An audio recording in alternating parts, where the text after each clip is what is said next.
space, man. Damn, you're tight, man. God damn.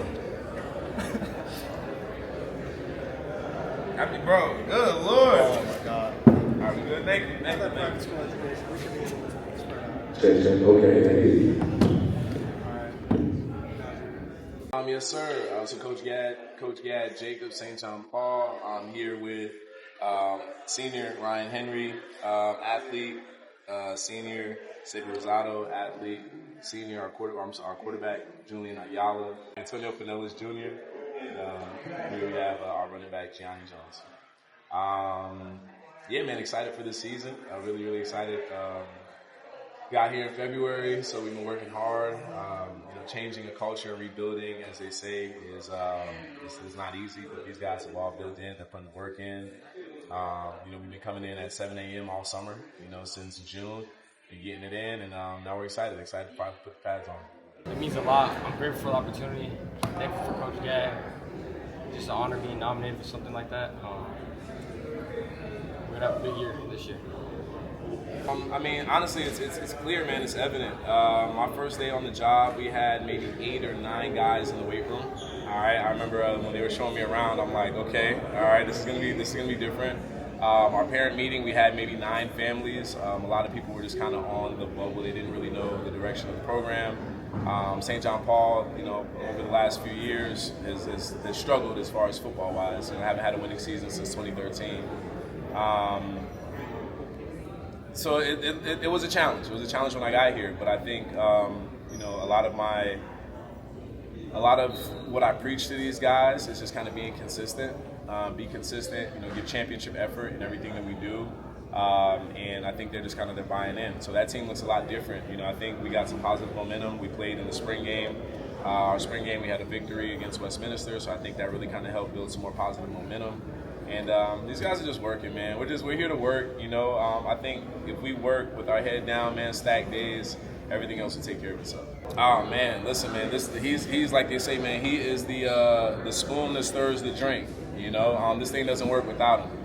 He was a big acquisition for us. We were super excited. When I heard we had an opportunity for him to come here, man, I was like, jumping through the roof. So I'm really excited about that. And that's, if you having someone stable at the quarterback position makes everybody's life a lot easier, and he's experienced, he's played the game, he's played it at a high level, he's played at bigger programs.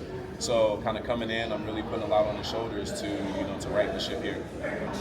It feels good. I think everything happens for a reason. I was really young in the game when I was at Village Academy, but I still think we did some good things. I learned a lot at my previous stop. This is probably the only time you'll hear me say the words St. Andrews.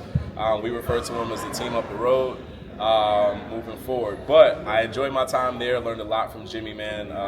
Jimmy is one of my coaching mentors, so he really gave me a lot of the game, and I'm excited to take what I learned from there to put it here. AJ, you're a guy who your dad's a Division I ball coach.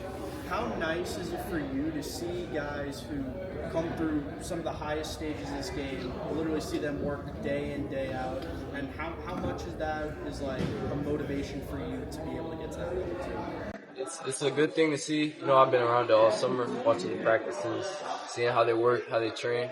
It's like a whole different level from high school, college. Really just showed what it takes and what gets to the next level.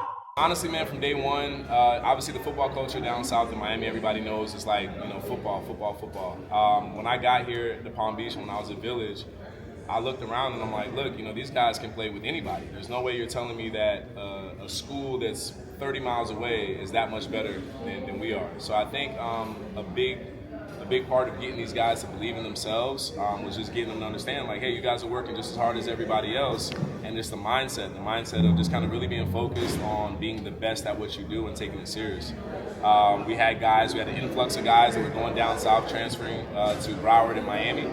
I kind of wanted to put a stop to that at least and kind of say, hey, just you can make the county great. So, a few years ago when we kind of started coming up with this whole 5-6-1 showcase thing, that was really the whole, the heart behind it was to put a spotlight on Palm Beach County and our football players.